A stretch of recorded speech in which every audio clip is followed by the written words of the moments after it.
I want to mention a couple songs that I noticed. Like I know Trunk sang with Chalie Boy was a big one that like I like that came up as soon as I searched you.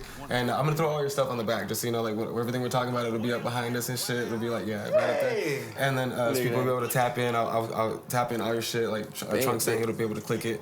How did you come about doing that song with Chalie Boy? That one? Okay, so I've known Chalie a long time. I had music with Chalie, man, 11, 12 years ago, 13, 14, I don't know, a long ass time ago. Like I had songs with Chalie when I was still in high school. So like I've had that relationship for quite a long time. That song right there was really coming across Trilly Polk. I came across Trilly Polk. I'm like, man, this for Trilly is hard. I like this. This is dope. And then, of course, the country dude with the hat. Yeah, he's hard. Yeah. So the conversation around Trilly at the time when he first came on the scene, everybody is, oh, he sounds like Chalie Boy or he sounds like Big Mo or because that's when Chalie first came out, they said he sounded like Big Mo. So then when he come out, they're like, oh, he sounds like Chalie. You know what I'm saying? Right. So it's that same conversation that I heard many years ago. You know what I'm saying, on repeat. And Chalie's a goat to me, bro. Like Chalie's from Central Texas. He's from Hearn. Like people don't understand the talent that Chalie possesses. Like he is crazy, bro. Like I could always tell, like, man, he got to be influenced by Chalie, bro. He got to, even though he's different, he got to be influenced. And I watched the interview. I can't remember what interview it was. I wish I could so I could shout them out. Shout out that platform. But they asked him about the comparison, and he was like, "Man, Chalie's the GOAT. Like Chalie, like I grew up on Chalie. Man, he's a legend. Like man, what I'm saying? Like it was all love. It was all love. And I was just thinking in my head, I was like, man. I can do this easy, man. I hit up Chalie and was just kind of like, kind of cracking a little joke, like, oh yeah, Trilly the new Chalie, you know what I mean? And he like, he hard, he got his own balls. I say, hey, don't make me set up a collab. He's like, shit, do it. I'm like, okay, bet. So then I hit up Trilly, you know what I mean? And I'm like, hey, I know you don't know me, and you probably gonna think I'm a bullshitter. I said, but I'm gonna set up a collab with you and Chalie Boy. I said, all you gotta do is just come through and knock it out. I'll set it up in Houston and everything. And I was like, just when I tell you that we gonna do it, like don't think I'm bullshitting, you know what I mean? He was like, nah, bet. That's hard. So shit, I hit him up and told him, like, I got it set up. We gonna go. At that time, I was doing distribution through So South, and they have a studio there. Yeah, they have a studio there that you can rent out. So I had rented out the studio for the whole day. And shit, I picked up Chalie on the way, and we went down there, and I hit him up. He came through. He low-key was kind of in disbelief at the time, but man, they got in that bitch. I was just honored to be on the track, bro. Like I set the whole thing up, and it was, it's my song. But at the end of the day, like shit, bro, I just wanted to see them link and to be able to be on that. Like shit, I feel like we country cousins in a way. Like that's hard. That's crazy. It was a super dope moment in time, and the song did good. I'm thinking about redropping it, man. I kind of want to get Trilly to drop it on his channel. You know what I'm saying? And see if we can't get some new eyes on it, because it's I get told all the time that it's a solid record. It's still getting played. Shout out DJ Sykes when he plays it on the radio like every chance. It's good, bro. I would definitely redrop it. It's worth the redrop for sure. Yeah, and then that was produced by Almari. That was produced by Almari. So I had got a bunch of beats off of Almari one time. Almari, you got to catch Almari at the right times. You know what I'm saying? In history, you know what I'm saying? Over the course of history, if you caught Almari at the right times, you might have ran up on the deal. You know what I'm saying? And shout out Almari, man. He's super fucking hard, super talented. I had got some beats off of him, and so that beat actually had a whole nother song too. I had a song to that beat before I went to the studio that day, and the beat that I wanted to use for them, it just wasn't doing it for me. So that day I was like, you know what? Like, hey, I got this beat, and I played that beat, and they were all like, ugh, like they started vibing to it instantly. I was like, yeah, fuck my song. Like, yeah, let's do this. As soon as you put it on, it makes you want to like, yeah, gives you that feeling. That's a good one, bro. And I like the behind the scenes work behind on that, because I keep trying to circle around that for this first half of the interviews, that a lot of the work happens behind the scenes. It's just plugging, it's networking, it's knowing people 15, 14 years ago. Yeah. It's just keeping your name relevant in people's ears. What do you have to say just about like keeping those networks and connections together, like Chalie Boy, Rapid Rick, anything like that? Like, is it hard? Does it come natural to you? Are you just a natural people person? It ain't hard to keep it real. You know what I mean? It's not. It's not hard to just be a good person, you know what I mean? I hear that. So for people that might have like social like quirks or anxieties, is there like something that might help them, maybe network or something that you think? I mean, like not people always do things behind the screen and shit, So be valuable, create value. You have something to offer, basically. Yeah. Be valuable. Be like motherfuckers. For sure, don't care if you at that bitch because you doing something, you know what I'm saying? You making something shake being there, like, shit, do the most. You know So to me, I feel like that kind of leads back to the team because we keep circling around the team element. And every time I'm hitting up for the top 10 tour, I'm hitting up basically anything you're talking about, editing for the podcast, anything you're talking about the team element.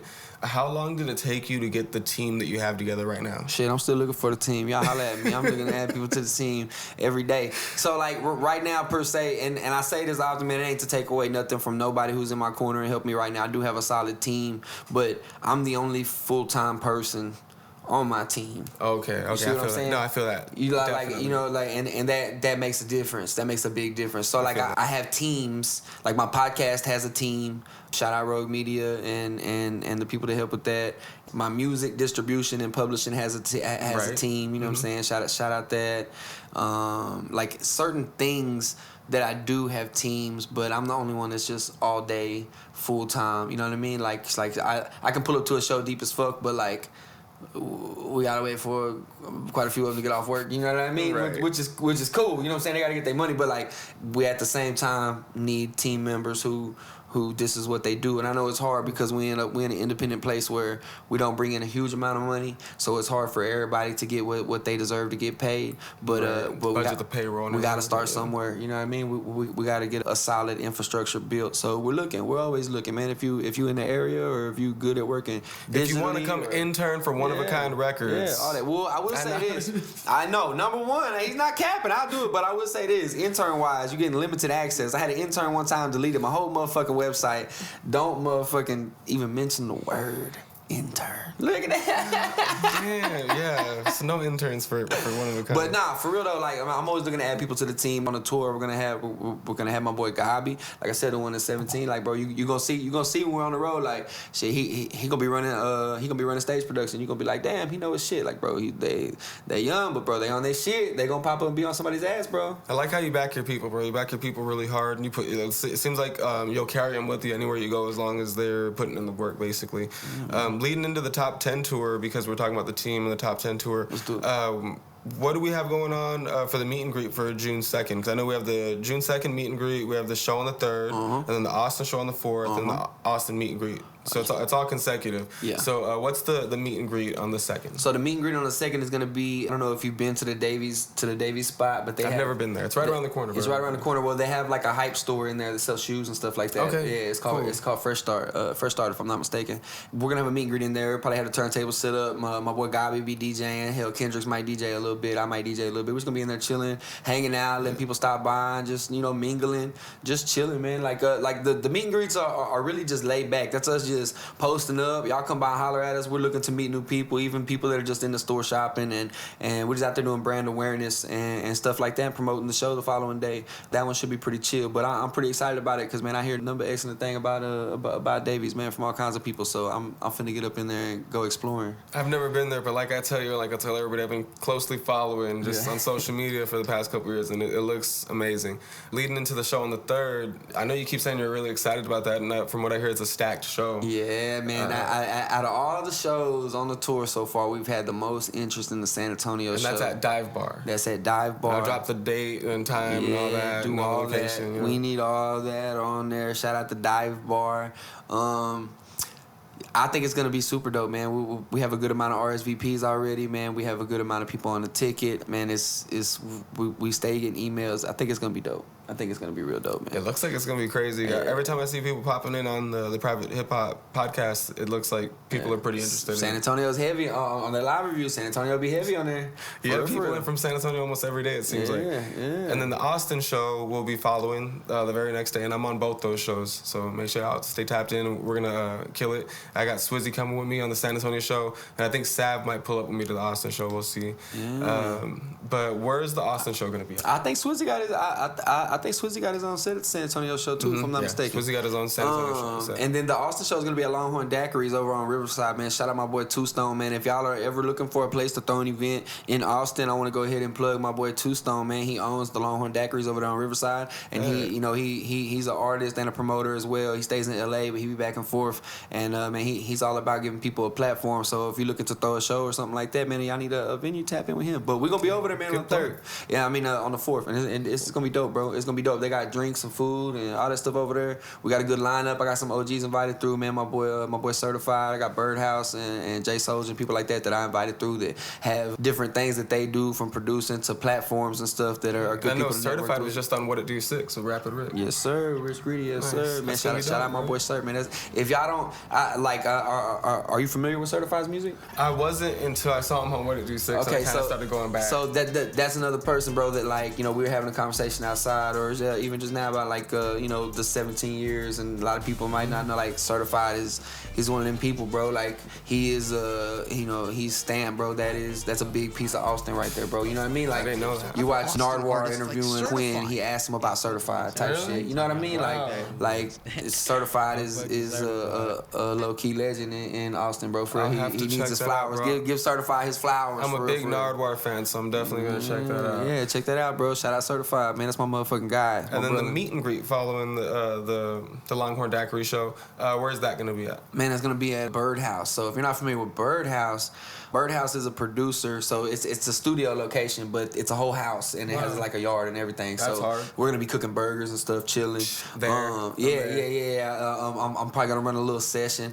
So Birdhouse is a producer who actually partnered with an entity from New York called Baby Grand, and he has an artist named Dubbo from Austin who is also on Baby Grand, who is like, you know, he's hitting 1 million views every video type shit. Like, he's doing numbers. Just got back off tour with Conway the Machine and shit like that. So like super good people to be tied in with. Birdhouse has an album coming soon. It's gonna be released through that label as well, and it's like a compilation. It's like an album of just his songs he produced for his album, and I'm on one of them with Certified. You know what I'm saying? Dope, bro. So you got all the plugs in, basically. Yeah. Well, and that's the thing with the tour, bro. That's why I'm so glad that people got on.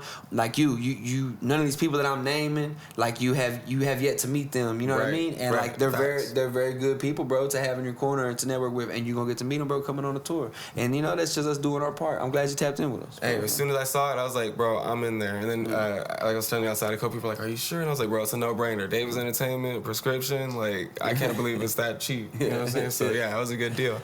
So it's hosted by KT. You got Big R, Some Natives, John Doe, 3 Low. Who else is gonna be on with you? Did I cover everybody? Man, I mean, for people that are hitting the whole tour as of now, that's looking like it. My boy, it's hosted by KT, man. So it's super. I feel like that's a super dope add-on to me. Like that's super fucking dope. I'm looking forward to that. But I mean, he had a lot of energy when I saw him on the show. Man, he's bro. He's a beast. He's gonna be a good host. You need to look up some music, bro. You need to look up some music. I'm telling you. But there's other people that are gonna be at individual stops. You know what I mean? We got a whole bunch of people that are gonna be at individual stops. Shout out Bankrowski. He gonna be on one. Shout out Al B. He gonna be on one. I think my boy Eddie Dro is gonna be on some. I mean, you know, Marty Rebel. Shout out Marty Rebel. We're gonna be the first meet and greet of the tour is actually with Marty Rebel shooting a music video to a song we got together in Houston. So that's gonna be where the meet and greet's gonna be at. So like, we're working, man. We trying to be everywhere, my guy. It sounds like y'all are busy, bro. Yeah. That's good. I know you were saying outside you're gonna run some paid ads on there. Yeah. And I was asking live about that last interview, so I just wanted to kind of touch base on you too. Like, do you run a lot of paid ads on like Facebook, Instagram, Google?